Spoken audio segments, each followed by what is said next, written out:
Buenos días para todos. Vamos a dar inicio entonces a la actividad del día de hoy. Mi nombre es Julián Andrés Ocampo, yo soy residente de medicina interna de primer año de la Universidad de Antioquia. Y el día de hoy vamos a desarrollar este club de revistas sobre la seguridad y efectividad de la metformina más las intervenciones de estilos de vida comparado con solamente las intervenciones del estilo de vida en prevenir la progresión de diabetes en una población china que tenía alteración en la regulación de la glucosa. Entonces vamos a dar inicio. Para empezar, simplemente quería hacer un breve recuento de la importancia del artículo del día de hoy y precisamente las razones por qué escogí este. Y es que la diabetes pues, es una enfermedad crónica muy prevalente a nivel mundial. Su prevalencia se ha venido aumentando exponencialmente y en los últimos 20 años se ha cuadriplicado. En el 2000 teníamos aproximadamente 151 millones de personas con la enfermedad, pero para el 2021 esta cifra ya ha aumentado a 537 millones. Esto también favorecido por la mejoría de los sistemas de salud, el mayor diagnóstico, el mayor seguimiento de los pacientes. Se calcula que actualmente la prevalencia mundial es alrededor de 10.5%. Y claramente Colombia no es la excepción en cuanto a prevalencia. La cuenta de alto costo del año pasado reportaba cerca de 1.700.000 personas con diabetes mellitus. Y esta misma cuenta nos habla de que la diabetes es la quinta causa de muerte en personas entre 30 y 70 años y es la responsable en gran medida de todas las patologías que son, digamos, incapacitantes o que disminuyen la funcionalidad de las personas porque tienen estrecha relación con el desarrollo de la enfermedad cerebrovascular, de la enfermedad renal crónica, de la ceguera, de amputaciones, entre otras. Entonces, la carga de la enfermedad para la sociedad es sumamente alta.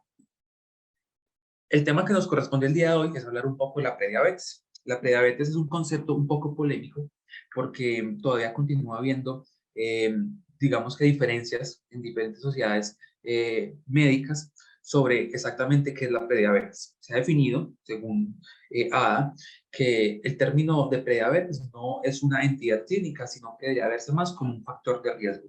Y hablamos de prediabetes cuando estamos hablando sobre esa transición que existe entre la normoglicemia digamos, que un individuo sin enfermedades versus el paciente que ya ha desarrollado diabetes. Es como un estadio intermedio. Lo que sí tenemos claro es que la prediabetes es el principal factor de riesgo para desarrollar diabetes mellitus.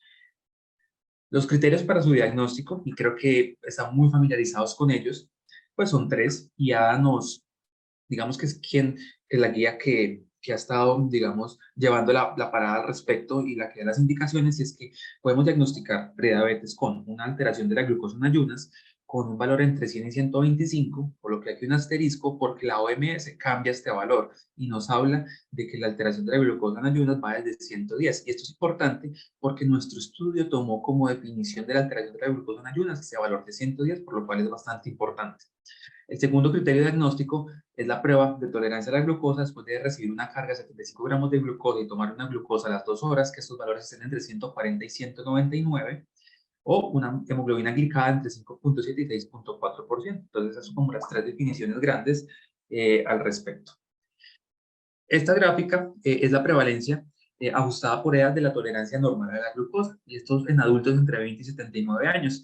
Y la traje para mostrarles que Colombia es un país que está, digamos que en el intermedio, y aproximadamente entre 8 y 10% de individuos tienen alteración pues, o tolerancia normal a la glucosa. Y otro dato pues, que me llamó mucho la atención visualmente en la gráfica es, veamos, Norteamérica, donde las prevalencias son cercanas al 15%, y esto en estrecha relación con la obesidad. Como vamos a ver ahorita más adelante, uno de los predictores de desarrollo de prediabetes es la presencia de obesidad y de síndrome metabólico. Entonces, para abordar un poco el tema y la patogénesis de la prediabetes, es muy importante aclarar y tener en cuenta que la alteración de la glucosa en ayunas y la intolerancia a la glucosa son dos fenómenos diferentes y que tienen procesos fisiopatológicos diferentes, por lo que se deben ver o se deben entender de manera individual. Y precisamente es importante tener en cuenta esto porque digamos que las medidas de farmacológicas y no farmacológicas que implementamos tienen diferentes impactos en ambas. Y eso lo han demostrado los estudios previamente y lo va a demostrar el estudio que vamos a mencionar el día de hoy. Entonces, la intolerancia a la glucosa hace referencia a dos principales mecanismos fisiopatológicos. El principal es la resistencia a la acción de la insulina, pero el segundo, y probablemente el definitivo, que es el que nos lleva a la progresión de la enfermedad, y es la alteración en la función de la célula beta. Hice aquí un recuento, un panorama, digamos que una línea temporal de cómo es este proceso fisiopatológico. Entonces partimos de -13 años, teniendo 0.0 el diagnóstico de diabetes. Entonces más o menos 3 años hacia atrás del diagnóstico de diabetes, el individuo ha empezado a desarrollar resistencia a la insulina. ¿Y por qué la ha desarrollado? Por diferentes fenómenos, pero los principalmente involucrados en el síndrome metabólico y especialmente la obesidad. Entonces, después de esto, cuando se desarrolla la resistencia a la insulina, pues evidentemente la célula beta va a intentar compensar aumentando la secreción de insulina para, digamos que suplir esa resistencia y lograr mantener la glucosa en metas. Esto a expensas de un aumento de la masa pancreática que a su vez se va a comportar más adelante como uno de los factores importantes para la declinación funcional de la misma célula beta. 6 años, digamos que menos 6 años, es decir, 7 años después, esos son, digamos que aproximados y promedios que se han calculado en estudios observacionales, empieza ya a haber hiperglicemia intermitente. Y es más o menos acá donde empezamos a identificar los pacientes que tienen esa misma alteración en la glucosa, y aquí es cuando hacemos usualmente el diagnóstico de prediabetes, o más o menos a partir de dónde lo podemos hacer y de dónde podemos intervenir claramente para evitar la progresión o la enfermedad natural, ¿cierto? De esa patología.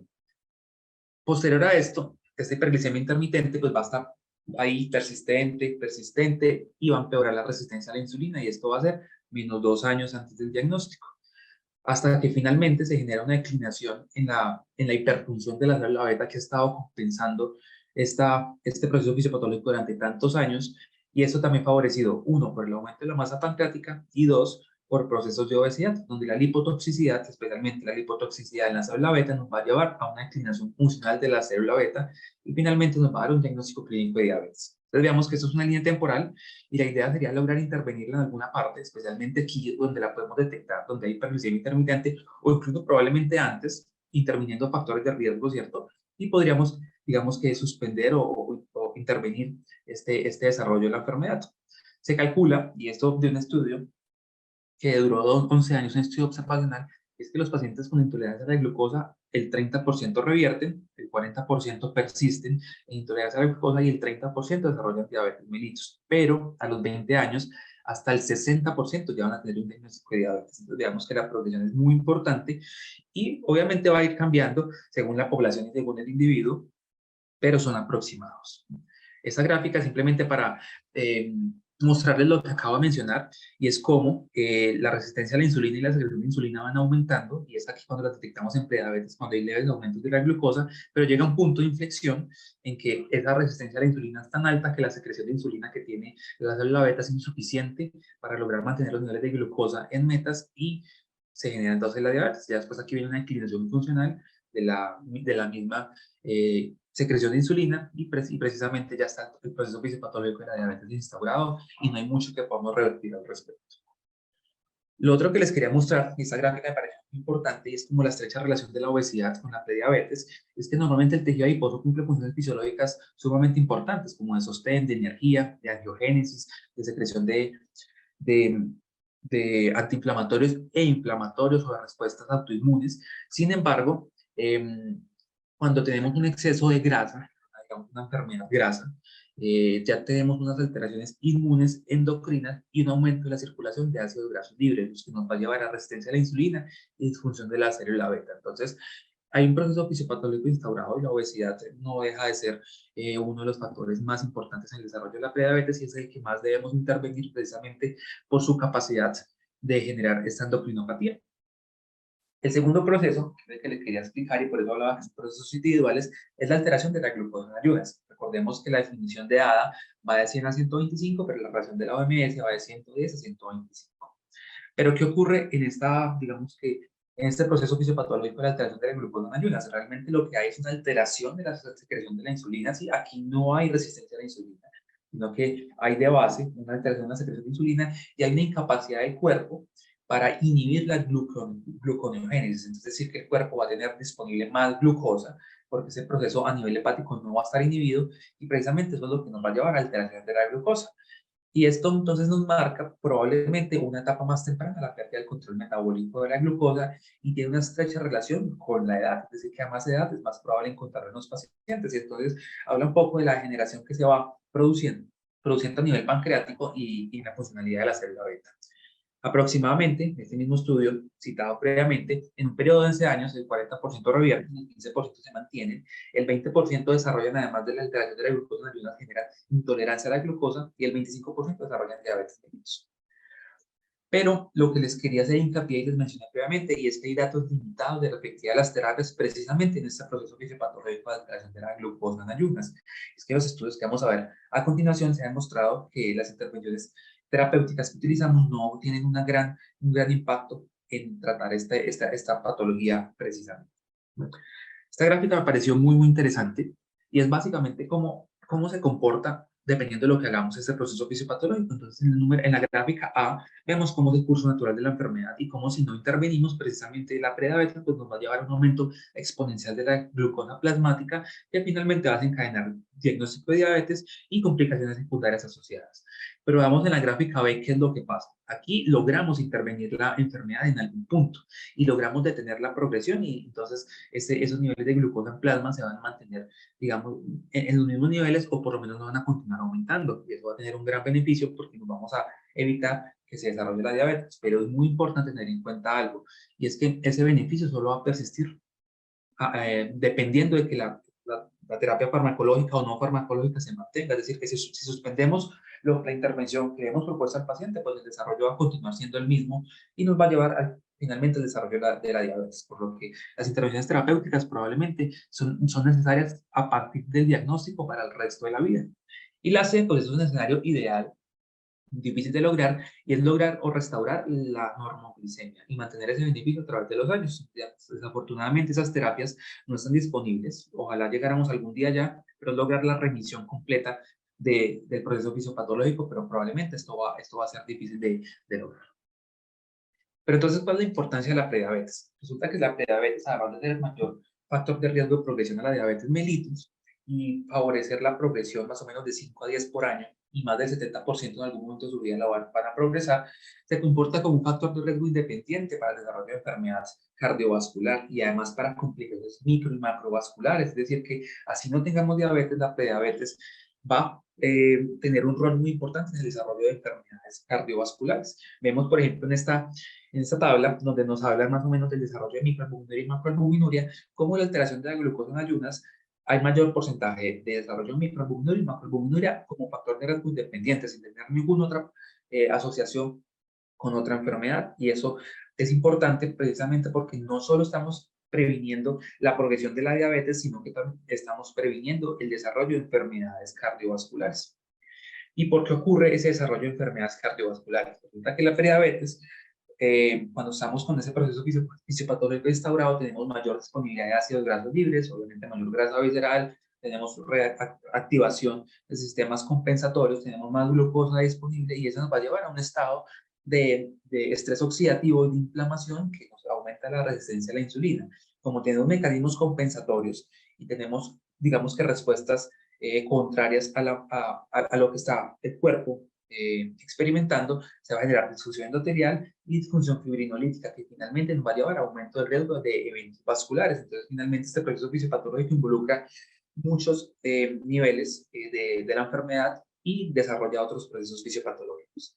Por ejemplo, en este metaanálisis, perdón, esta revisión sistemática, en el cual se incluyeron 53 estudios con más o menos 1.600.000 pacientes, donde se compararon pacientes con normoglicemia y con prediabetes y se evaluaron desenlaces cardiovasculares y mortalidad, vemos como la prediabetes aumentó el riesgo de enfermedad cardiovascular, de enfermedad coronaria, de enfermedad cerebrovascular e incluso de mortalidad comparado con los pacientes que tienen normoglicemia. Entonces, definitivamente, la prediabetes es un factor de riesgo muy importante y debería ser visto de tal manera, y así mismo deberán ser nuestras intervenciones, no permitir la inercia clínica de dejarlo pasar, sino que debamos intervenir porque esto impacta de manera muy favorable en el pronóstico del paciente. Entonces veamos un poquito de los estudios, de la poca evidencia que tenemos en cuanto a las intervenciones, porque realmente es limitada sobre lo que podemos hacer al respecto. Entonces, en el 2001, en JAMA, se reporta este estudio observacional con población holandesa, 1.342 pacientes que tuvieron alteración de la glucosa debido a intolerancia a la glucosa, a quienes se les siguió por 6.4 años y se les evaluó el desenlace de incidencia de diabetes mellitus tipo 2. ¿Qué nos demostró este estudio?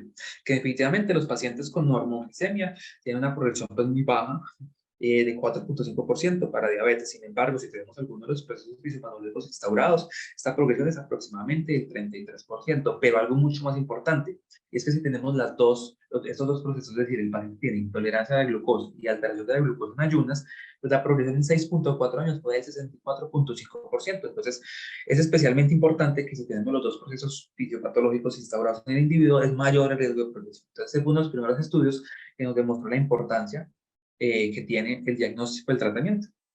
En el 97 se publica este otro estudio en población china, el DAQING, donde se evalúan 577 pacientes con diagnóstico de intolerancia a la glucosa y se les asignó 4 intervenciones. La primera fue el control, el paciente siguió completamente igual a como venía. La segunda fue cambios en la dieta, el tercero fue el ejercicio y el cuarto fue la dieta y el ejercicio. Se le siguió a 6 años y el desenlace evaluado fue el diagnóstico de diabetes durante estos 6 años. ¿Y qué logró mostrar este estudio? Mostró que efectivamente el control, a los 6 años, el 65,9% de pacientes desarrolló diabetes, pero si lo interveníamos, logramos reducir esta incidencia de nuevos casos de manera pues significativa. Con la dieta logramos reducir un 31% el riesgo, con el ejercicio 46% y con la dieta de ejercicio un 42%. Entonces, a partir de ese estudio, empezamos a notar que si hay una intervención efectiva que logra retrasar algo el desarrollo de la enfermedad, pero igual sigue siendo porcentajes sumamente altos. Vemos que es igual casi la mitad de los pacientes, a pesar de la intervención, a los 6 años desarrollaron diabetes. Entonces, este primer estudio abrió las puertas y dio luces sobre qué era lo que debíamos hacer.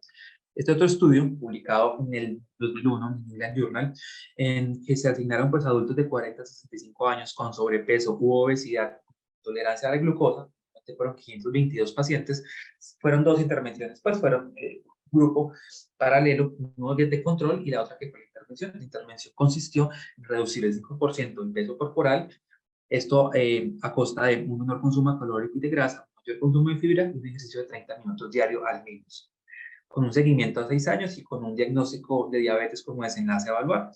¿Qué nos demostró? Que la progresión anual a diabetes en el grupo de intervención fue el 3% comparado con el 6% en el grupo control, y se demostró que con las intervenciones en los hábitos de vida se lograba reducir la incidencia de diabetes en un 58%. Entonces, este estudio, de hecho, de los más citados en todos los documentos que hay en el momento, demostró que si hay una intervención en los hábitos de vida juiciosa, ordenada y clara, logramos tener un impacto muy, muy importante en el diagnóstico de diabetes. Entonces, como conclusiones hasta este momento tenemos que las intervenciones en el estilo de vida son efectivas, pero van a estar limitadas por 2 aspectos. La primera es la adherencia a largo plazo, ¿cierto?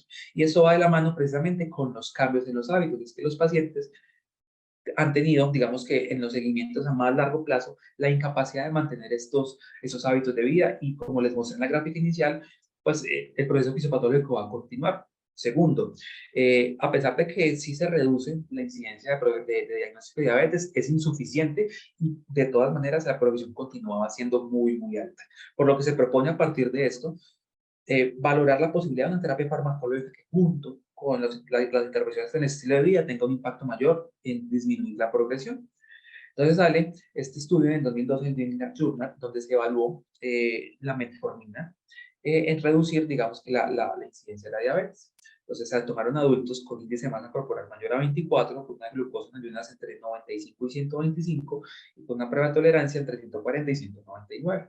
Fue una muestra bastante grande, 3.234 pacientes, con 3 intervenciones. La primera fueron recomendaciones de hábitos de vida, pero recomendaciones no más, simplemente haga esto, con metformina 850 cada 12. El segundo grupo fue recomendaciones más placebo, y el tercero sí fue un programa intensivo de estilo de vida, donde se le indicaba al paciente que debía reducir el 7% del peso a costa de disminuir el consumo de calorías, de grasa y tener una actividad física importante. Seguimiento a 2,8 años, y el desenlace a hablar también fue el diagnóstico de diabetes. ¿Y qué nos demostró este estudio?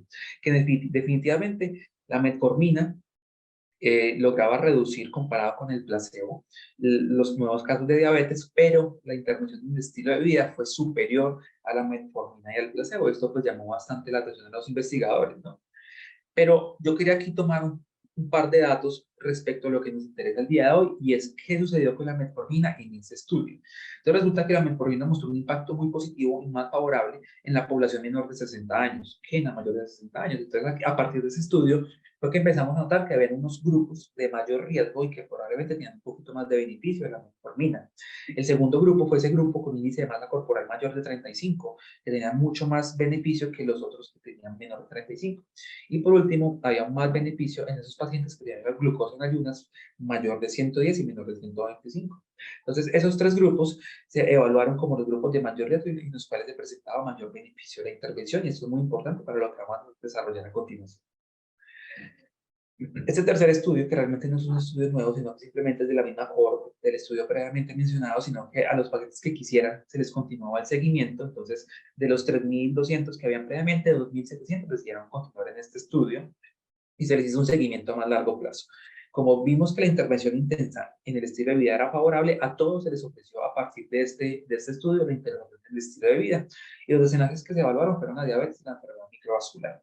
¿Y qué se demostró en este estudio? Pues se demostró que definitivamente la metformina y el estilo de vida tienen un efecto a largo plazo que se mantiene, aunque va disminuyendo un poco su capacidad de reducir digamos que la progresión de la diabetes respecto a cómo fueron los 2 primeros años, y gráficamente se puede observar en las líneas que estamos viendo, a verdes y azules, donde se van, digamos que, acortando un poco al respecto. Sin embargo, sí hubo claramente una evidencia de que la metformina y los hábitos de estilo de vida tienen una disminución de la incidencia de diabetes a largo plazo, y que es, digamos, pues, intervenciones favorables para reducir la progresión. Sin embargo, vemos que la progresión es bastante alta y continúa siendo cercana al 50% a los 15 años del diagnóstico de prediabetes, a pesar de las intervenciones, lo cual pues se debe tener en cuenta para lo que vamos a ver. No hubo diferencias en la aparición de enfermedad microvascular. Este otro estudio, que básicamente fue un análisis post hoc del previamente mencionado, donde se evaluaron esos grupos de alto riesgo. Y eso es importante porque en eso basan las recomendaciones de las guías de práctica clínica actual. Entonces, hay unos grupos de alto riesgo que se benefician más del uso digamos, de las intervenciones, especialmente pues de la metformina, y son estos grupos de edad que son menores a 60 años, tienen mayor beneficio. Esos grupos de edad que tienen índice de masa corporal mayor, grupos de personas que tienen índice de masa corporal mayor de 35, esos pacientes con alteración de la glucosa en ayunas que tengan más de 110, los pacientes con hemoglobina glicada, pues es más favorable o más fuerte la intervención en esos pacientes con glicadas mayores de 6%, y en las mujeres que hayan tenido antecedentes de diabetes gestacional. Entonces, esos grupos de alto riesgo son importantes porque ADA nos dice que son esos grupos que probablemente van a beneficiar del manejo farmacológico. Por último, traje este estudio indio con 531 pacientes en adultos entre 35 y 55 años con intolerancia a la glucosa, con 4 grupos de intervención: el grupo control, el grupo con modificación de estilo de vida, el tercer grupo que fue el uso de metformina 500 miligramos cada 12 horas, veamos que fue una dosis menor a la usada en los estudios previos, que fue de 850, y el cuarto grupo fue juntar la dosis a 3, un seguimiento a 3 años con un desenlace de diagnóstico de diabetes. ¿Y qué se demostró en ese estudio? Que definitivamente pues, las intervenciones comparadas con el control no disminuían la incidencia, pero no habían grandes diferencias entre las 3 intervenciones, y digamos que se mantenían muy similares al respecto. La reducción del riesgo fue aproximadamente, reducción absoluta de riesgo fue aproximadamente el 15% para las 3 intervenciones. Y el número necesario a tratar pues fue relativamente bueno, con 6.4, 6.9 y 6.5 respectivamente. Entonces, esta tabla simplemente la trae para mostrarles cuáles son los estudios que han evaluado la metformina en la prevención de diabetes, que fue básicamente lo que mencionamos hace un momento, y de lo que tenemos evidencia. Pero entonces, ¿qué hay respecto al manejo farmacológico que nos dicen las guías de práctica clínica? Entonces, ADA, su guía más reciente, la de este año, nos dice, bueno, los pacientes con prediabetes definitivamente deben ser intervenidos con hábitos de vida saludable, pero el tratamiento farmacológico se podía considerar en un grupo de población especial, y es el grupo de adultos de 25 a 59 años que hagan parte de ese mismo subgrupo de progresión a diabetes mellitus. ¿Y cuál es ese subgrupo que tiene mayor riesgo? Los que tienen índice de masa corporal mayor de 35, glucosa en ayuno mayor de 110, glicada mayor del 6%, o las mujeres con antecedente de diabetes mellitus gestacional. Ellos dicen, en este grupo de pacientes hay un beneficio de la metformina para prevenir la progresión y recomiendan su utilización. Pero aquí un paréntesis muy importante, y que la guía también me aclara. Hasta el momento y el día de hoy, la FDA no ha aprobado ningún medicamento para el uso de para su uso en la prediabetes, para prevenir la progresión de diabetes mellitus. Es muy, muy importante y precisamente es la importancia de estos estudios que estamos discutiendo el día de hoy, que vamos a discutir a continuación, y es precisamente porque ese paradigma debería cambiar y los medicamentos que tengamos disponibles deberían ser evaluados en mayores estudios clínicos para favorecer su aprobación y su uso en esta patología principalmente. ¿Qué nos dice esta guía de la Sociedad Americana de Endocrinología? Entonces dice, un diagnóstico de prediabetes definitivamente tiene unos objetivos, y es prevenir la progresión de diabetes, prevenir la progresión de hígado graso, o estatosis hepática, prevenir factores de riesgo cardiovasculares, prevenir la ganancia de peso y promover la pérdida de peso y mejorar la calidad de vida. ¿Cómo lo va a lograr? Definitivamente la primera línea es intervenciones en el estilo de vida, nutrición, actividad física, higiene del sueño, hábitos saludables. También debe usted impactar y reducir o tratar factores de riesgo cardiovasculares. Pero entonces, ¿tiene obesidad o sobrepeso? Si sí la tiene, pues ese paciente debe perder peso y debe utilizar medicamentos que le favorezcan la pérdida de peso, incluso considerar la cirugía bariátrica de parte del grupo que se beneficia de este. Pero si usted no tiene obesidad y tiene hiperglicemia persistente, usted debe tratar esa hiperglicemia. ¿Y cuál es uno de los medicamentos que mencionan acá? La metformina. También mencionan la pioglitazona y la carbosa. Entonces, la Sociedad Americana de Endocrinología sí nos dice, usted tiene esa hiperglicemia persistente, definitivamente, a pesar de lo que hizo antes, definitivamente usted puede utilizar medicamentos para controlarlo y debería hacerlo. Entonces, ya teniendo un poco el panorama que tenemos hasta el momento, vamos a evaluar un poco y vamos a discutir el artículo que hace parte del club de revista del día de hoy. Este artículo publicado durante este mes en Lancet Endocrinology, de un grupo de prevención de diabetes de China, un estudio multicéntrico desarrollado en 43 departamentos de endocrinología en 11 provincias chinas. Un estudio aleatorizado, pero fue abierto, y es importante que tengan abierto, pues probablemente la gran limitación del estudio, y fue en grupos paralelos. Este estudio se desarrolló entre los meses de abril del 2017 hasta junio del 2019. Entonces, la pregunta de investigación del estudio fue la siguiente. La población fueron adultos de 18 a 70 años, con índice de masa corporal de 21 a 32 kilogramos por metro cuadrado. Esto es muy importante porque se incluyeron pacientes sin sobrepeso ni obesidad, que probablemente los estudios anteriores no se habían incluido. Y que tuviesen una alteración de la regulación de la glucosa. ¿Cómo la definieron ellos? Una intolerancia a la glucosa, con una glucosa en ayunas de abajo de 126, pero con una glucosa postprandial a las 2 horas entre 140 y 199. O que tuviesen una alteración de la glucosa en ayunas, con una glucosa en ayunas entre 110 y 126. Veamos que ellos usaron la definición de la OMS para esta población. La intervención que ellos evaluaron fue utilizar metformina, 1.700 miligramos día, la dividieron en 2 dosis, 850 cada dosis, esa fue la dosis que se utilizó, más intervenciones en el estilo de vida. Y el comparador fue una intervención en el estilo de vida solita, importante porque no se utilizó placebo y eso precisamente hace parte del diseño del estudio, que fue un diseño abierto. El desenlace de valor fue el desarrollo de diabetes mellitus durante el estudio, y el propósito del estudio pues fue superioridad. Listo, entonces los criterios de inclusión que se utilizaron para esta selección de pacientes entonces fueron los adultos de 18 a 70 años con índice de masa corporal de 21 a 32, con intolerancia a la glucosa o alteración de la glucosa en ayunas. Importante que las mujeres debían cumplir 3 condiciones para ingresar: es que no estuviesen embarazadas, que no estuviesen lactando, y si estaban en edad fértil, estar usando anticonceptivos por al menos 3 años o tener un método anticonceptivo definitivo. Y los pacientes que se excluyeron fueron los siguientes. Entonces fue pacientes con enfermedad cardiovascular significativa, definida como un antecedente de un infarto agudo de miocardio, un antecedente de falla cardíaca que tuviese en hija 3 o 4 o con una fe menor del 40%, o un antecedente de enfermedad cerebrovascular. Se excluyeron pacientes con hipertensión arterial mal controlada persistente, pacientes con disfunción hepática, pacientes con disfunción renal, que tuviesen una tasa de filtración glomerular menor de 45, que estuviesen usando hipoglicemiantes o algún otro medicamento para la obesidad, o que estuviesen utilizando más de 3 antihipertensivos orales. El desenlace a evaluar, entonces el desenlace primario fue la incidencia de nuevos casos de diabetes mellitus diagnosticados al final del estudio. Este desenlace fue un desenlace de eficacia, desenlace primario y simple, no se incluyó ningún otro desenlace dentro de él. Un desenlace negativo, precisamente porque negativo, porque son diagnósticos nuevos de diabetes, clínicamente significativo y objetivo, porque fue medido a través de laboratorio de medida única, dicotómico, era si usted tenía diabetes o no la tenía, y de tiempo fijo que se estableció en el estudio. Los desenlaces secundarios fueron todos estos: cambios en la glucosa en ayunas, cambios en la glucosa postprandial a las 2 horas, cambios en la hemoglobina glicada, proporción de pacientes con presión arterial menor de 140-90, pérdida de peso, cambios en índice de masa corporal, cambios en la circunferencia abdominal, proporción de pacientes con EKG normal, tasa de filtración glomerular, cambios en el perfil lipídico y la incidencia de resistencia a la insulina o el OMAIR. Y el seguimiento fue en promedio de 2 años. Entonces, así se eligieron los pacientes. Entonces, inicialmente, a través de registros médicos, se detectaron 3.881 pacientes que en algún momento se les había clasificado en el sistema de salud chino como con diagnóstico de prediabetes o alteración del metabolismo de la glucosa. Entonces, pacientes sospechosos a los cuales se les aplicó una prueba de tolerancia con 75 gramos de glucosa. Y obviamente una glucosa en ayunas. Aquí me faltó colocar esa partecita porque con la dos intervenciones tomó una glucosa en ayunas, una prueba de tolerancia con 75 gramos de glucosa y se tomó la glucosa a las 2 horas.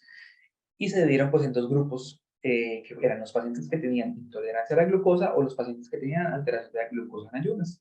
De estos, 1.706 pacientes cumplieron criterios para ser aleatorizados, es decir, que ingresaron en el estudio porque tenían alguna de las dos alteraciones. Y se dividieron en dos grupos. El primer grupo, que fue el grupo de intervención, que recibió metformina e intervención en hábitos de la vida saludable, de los cuales el 18% fueron alteraciones de la glucosa en ayunas y el 82% fueron pacientes con intolerancia a la glucosa. En el grupo comparador fueron 831 pacientes, de los cuales el 17.9% fueron pacientes con alteración de la glucosa en ayunas y el 81.1% pacientes con intolerancia a la glucosa. Así fue que se hizo la intervención y el análisis que se realizó fue por intención a tratar, es decir, incluyeron a todos los pacientes que fueron aleatorizados, pero además de eso hicieron un análisis per protocolo sin incluir los pacientes que por alguna razón se perdieron el diseño. ¿Cómo se realizó la aleatorización? La aleatorización fue generada por computadora y fue realizado uno a uno a través de bloques de aleatorización de 4. Y esa aleatorización se estratificó de la siguiente manera: por alteración de la glucosa, sea intolerancia o alteración de la glucosa en ayunas, por presencia o no de hipertensión y por uso o no de antihipertensivos orales. Importante, y vuelvo a recalcarlo, el diseño fue abierto, ni los participantes ni los investigadores estuvieron cegados a la asignación de tratamiento, y es la gran limitante del estudio, precisamente porque le expone a una gran proporción de sesgos para, digamos, la interpretación del estudio. Listo. ¿Y cuáles fueron las intervenciones? Entonces, yo ya le mencioné que la metformina se dio 850 miligramos día las primeras 2 semanas y la dosis objetivo fue 850 miligramos cada 12 horas. Al cabo de 2 semanas, la mayoría de pacientes ya habían tenido esta dosis que había sido aumentada dependiendo de su tolerancia. ¿Y cuáles fueron las intervenciones en el estilo de vida? Realmente fueron 6 intervenciones que se le recomendaron a los pacientes. La primera, que fue el ejercicio físico diario de al menos 30 minutos y que fuese al menos 5 días a la semana, es decir, 150 minutos de ejercicio a la semana.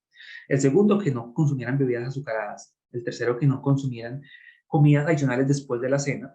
El tercero es que si tenían sobrepeso u obesidad, debían reducir el consumo de carbohidratos a 50 gramos por comida. El quinto, el consumo diario de vegetales de al menos 500 gramos diarios. Y el sexto, que no salieran a comer no más de una vez por semana fuera de casa. Se creó una herramienta que fuera 500-111 para mejorar la adherencia, donde los pacientes iban reportando la adherencia a las intervenciones.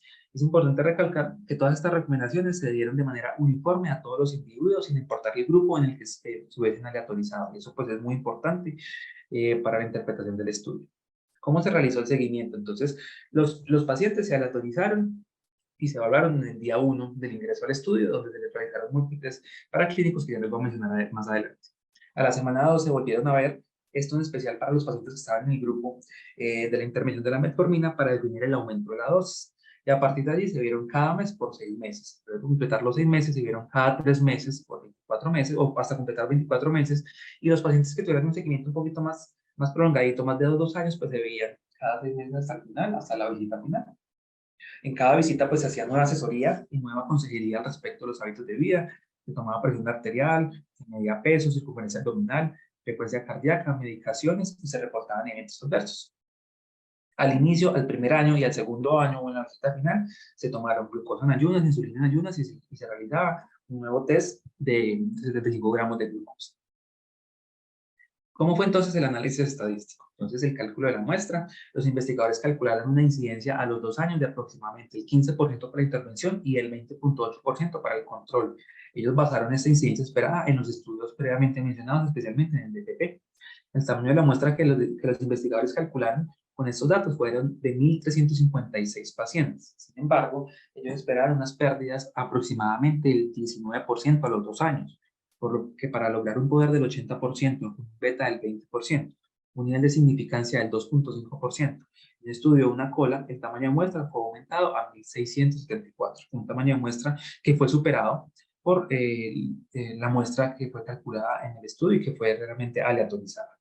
Importante que se hizo análisis por subgrupos, análisis exploratorios según el estatus de glucosa, según si eran hipertensos o no, según la edad, el sexo, el índice de masa corporal y la hemoglobina glicada. ¿Y cuáles fueron las características de la muestra? Realmente en los dos grupos la muestra estuvo muy bien balanceada y no hubo ninguna diferencia significativa digamos, en los dos grupos de comparadores, pero sí hay unos detalles importantes de la muestra que yo quisiera hacer hincapié que me parecieron muy importantes. La mayoría de pacientes definitivamente estaba por debajo de los 60 años, pero había una proporción de más o menos el 20, 18 al 20% de pacientes que eran mayores de 60 años, que era ese grupo que previamente no se beneficiaba de tener, o que en los grupos, en los análisis previos, en los estudios anteriores, no había tanto beneficio de la intervención. O sea, hacía parte de como esos grupos que no eran parte del alto riesgo. Lo segundo, los pacientes con índice de masa corporal del 25, menor de 25, que fue más o menos del 37%, una proporción muy importante que previamente no se han incluido de manera juiciosa en los estudios y que sirve para evaluar qué pasa con ellos. Definitivamente la mayoría sí tenían sobrepeso u obesidad. Tercero, y es que la mayoría de pacientes tenían glicadas mayores a 5,6%, pero hay una proporción muy importante, cerca del 30%, con glicadas menores del 5,6%. Y por último, eran pacientes que no eran tan comórbidos realmente. Solo el 30% tenían hipertensión, solo el 12% tenían alguna hiperlipidemia y demás. Entonces era un grupo que era relativamente sano a partir de lo único que habían identificado era la alteración de la glucosa, el metabolismo de la glucosa. Y entonces, ¿qué pasó con el desenlace? Recordemos que el desenlace era incidente en nuevos casos de diabetes mellitus. Entonces se demostró que en el grupo que utilizaba metformina, comparado con el grupo de la intervención de estilos de vida solo, había una menor incidencia de casos de diabetes, un 29,8% de nuevos casos comparados con un 36,2%. Pero aquí hay algo importante resaltar, y es que la incidencia fue mayor que la que los investigadores esperaban, y es que ellos esperaban una incidencia del 15% para el grupo intervención y el 20% para el grupo comparador, y fue casi pues, el doble prácticamente. Eso es muy, muy importante y a resaltar, y ya vamos a ver cuáles fueron las posibles razones. En cuanto a la significancia estadística, un HR de 0,84, con un intervalo de confianza que no cruza la unidad y con una P menor del 0,045%, es decir, estadísticamente significativo. En el análisis preprotocolo se mantuvo ese resultado y se mantuvo la significancia estadística. Gráficamente, así fue reportado el resultado por los investigadores, que lo podemos leer de la siguiente manera. Por cada 100 pacientes del grupo control que presentaron el desenlace, 83 pacientes que recibieron intervención presentaron el desenlace. En el menor de los casos, 70 pacientes y en el peor de los casos, 99 pacientes. Un resultado que fue estadísticamente significativo y moderadamente preciso, porque vemos que ese intervalo de confianza es un poco ancho y se acerca mucho a la unidad. Con un NNT de 13, que realmente es un NNT aceptable. No es el mejor ni el ideal, pero es un NNT aceptable. Y con la intervención se redujo la incidencia de desarrollar diabetes mellitus en un 17% al compararlo con el grupo control. En cuanto a los análisis por subgrupos, vemos algo que se repite nuevamente en que lo que habíamos evidenciado en los estudios previos, es que los pacientes con alteración de la glucosa en ayunas no lograron significancia estadística y no lograron que la intervención demostrara favorabilidad de ese subgrupo, mientras que los pacientes con intolerancia a la glucosa sí lo logró definitivamente. Entonces aquí marca un análisis exploratorio y tocará confirmarlo más adelante, pero parece que el proceso fisiopatológico que más se beneficia de la intervención es los pacientes con intolerancia a la glucosa. Los pacientes sin sobrepeso ni obesidad tampoco se logró demostrar un beneficio de la intervención en ese subgrupo de pacientes, mientras que en el subgrupo de pacientes con índice de masa corporal mayor del 25 definitivamente sí se demostró. Y por último, en los pacientes no hipertensos no se logró demostrar un beneficio, mientras que en el grupo de hipertensos sí se demostró. Repito, son análisis exploratorios, los cuales las conclusiones deben ser tomadas con mucha cautela y mucha calma y se deben reproducir en otros estudios para definitivamente ir si realmente es cierto o no es cierto. Los otros desenlaces secundarios evaluados importantes, hubo mayor pérdida de peso con el uso de la metformina, aproximadamente 1,8 kilos durante los 2 años que se evaluó, y también hubo una menor índice de masa corporal, probablemente relacionado con la pérdida de peso. En cuanto a los demás desenlaces secundarios, además de la pérdida de peso, pues se demostró que había una menor hemoglobina glicada en el grupo de intervención, un menor índice de resistencia a la insulina y un menor delta insulina glucosa. además de una disminución pues, en la prueba de tolerancia a la glucosa. Pero entonces, ¿por qué probablemente la incidencia fue mayor a la esperada por los investigadores? Es que resulta que la adherencia a las intervenciones no fue muy buena, y este probablemente ha sido el gran problema de todos los estudios, el gran problema de la enfermedad, y es que la adherencia a la metformina, solo el 53.2% lograron una adherencia mayor al 75%. Entonces veamos que casi más de la mitad de sus pacientes o no la reportaron, no se logró evaluar, o fueron al 75%. Entonces la adherencia al medicamento no fue buena y no fue ideal. Pero veamos algo que a mí me llamó poderosamente la atención y realmente preocupa un poco, y las intervenciones en el estilo de vida. Es que vemos cómo los pacientes que se les indicó que consumieran menos carbohidratos, más de la mitad de los pacientes tuvieron baja adherencia a su intervención. A los pacientes que les dije que comieran más de 500 gramos de verduras, pues baja, más de la mitad baja adherencia a la intervención.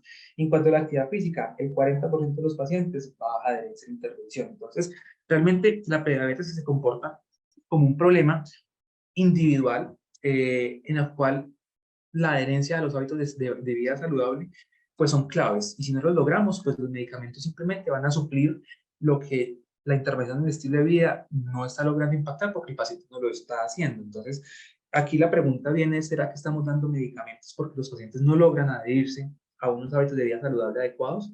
Pareciera entonces que si lográramos que esos pacientes tuviesen una mayor adherencia a las intervenciones de vida saludable, pues tendríamos unos mejores desenlaces, y probablemente por aquí va la clave del tratamiento de estas personas. En cuanto a los eventos adversos, pues evidentemente fueron mayores. Pues en el grupo comparador no hubo medicamentos, ni siquiera placebo. Pues obviamente en el grupo metformina el 34.7% de pacientes reportaron eventos adversos, de los cuales el 8.8% de eventos adversos los llevó a la suspensión del medicamento, o a reducción, perdón, el 8.8 a reducir la dosis y el 2.5 a suspender el medicamento. Pero realmente la mayoría de eventos adversos fueron eventos gastrointestinales, que es como lo que más hemos visto reportado con el uso de metformina, especialmente en las primeras semanas de su uso. En cuanto a la discusión, realmente es un estudio con un buen tamaño de muestra, una muestra bien balanceada, sin realmente diferencias significativas en las características. Se demostró que la metformina retrasa la aparición de la diabetes mellitus tipo 2 en pacientes con prediabetes con un NT de 13, que es un NT aceptable, que da un mayor beneficio en los pacientes con intolerancia a la glucosa, con sobrepeso, obesidad y con hipertensión, en los análisis por subgrupos, que hubo una mayor reducción de peso en el grupo de metformina, y que hubo mayores eventos adversos con la intervención, pero pues fueron eventos adversos que no fueron severos. Las limitaciones son grandes y son muy, muy importantes. La primera, pues que fue una única población y todo fue desarrollado en China, y sus características poblacionales pues son completamente diferentes a las que tenemos aquí y que tenemos en otros países, por lo que se debería replicar ese estudio en otras poblaciones que nos permita extrapolar esos mismos resultados. Segundo, y el más importante, el diseño abierto. El diseño abierto, que definitivamente no era difícil, digamos que eh, ocultar la intervención si usted utilizaba el placebo, pero pues evidentemente para hacer un diseño abierto es mucho más fácil logísticamente. Deben haber 4 características como para intentar que este diseño abierto digamos, mantuviese una reducción en sesgos, y la primera era ocultar la secuencia de la autorización, lo cual se hizo de manera adecuada. Lo segundo, que el desenlace fuera objetivo, y realmente el desenlace se fue medido de manera objetiva. El tercero es que una tercera persona evaluara los desenlaces y no se supiera en qué grupo estaba el paciente. Eso no fue escrito en el estudio ni tampoco en el suplemento. Y el cuarto, que se estandarizaran muy bien las intervenciones, que fueran similares en ambos grupos, y realmente las intervenciones fueran iguales en ambos grupos y no hubo grandes diferencias. Entonces fue un diseño abierto, sí lo fue, pero quizá los investigadores se tomaron en la molestia de hacer lo mejor posible para intentar que este diseño abierto no fuese tan, digamos, tan perjudicial. Y por último, pues aquí en cuanto a esto es que el seguimiento fue bastante intensivo, y es que tuvieron citas casi cada 3 meses por un año y cada 6 meses por 2 años, lo cual pues es un poco más explicativo que pragmático en ese contexto.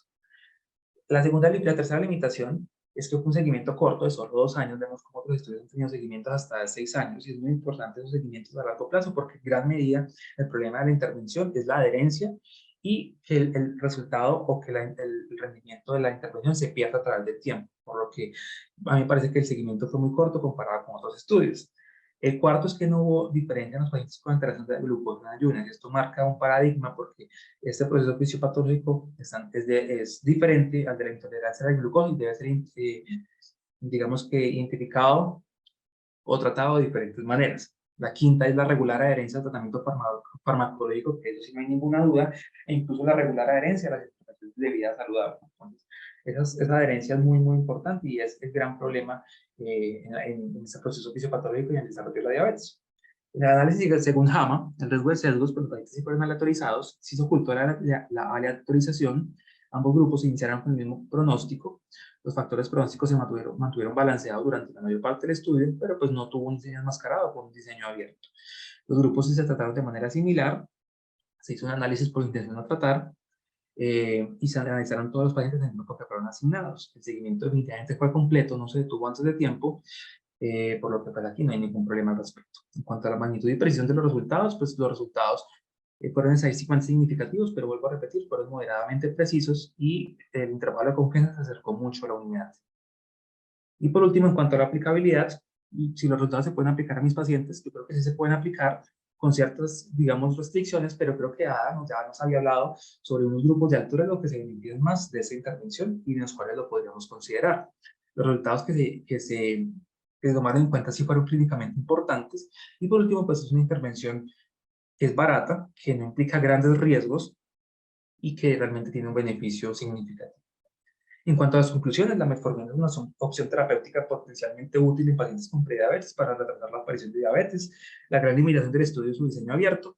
Se requieren más estudios en diferentes poblaciones que permitan validar estos resultados, pero lo más importante, y quizá una gran conclusión de la cual llegamos con los datos analizados, es evitar la inercia clínica y hacer énfasis en los pacientes en la gran importancia que tiene la adherencia a los hábitos de vida saludable y al tratamiento farmacológico que realmente le digamos al paciente, porque eso depende en gran medida que la progresión se detenga o no. Como vimos, si digamos que la intervención que le hemos dado a nuestro paciente se suspende, el proceso fisiopatológico continúa de manera natural y la progresión va a ser mucho más alta. Entonces, eso es muy importante.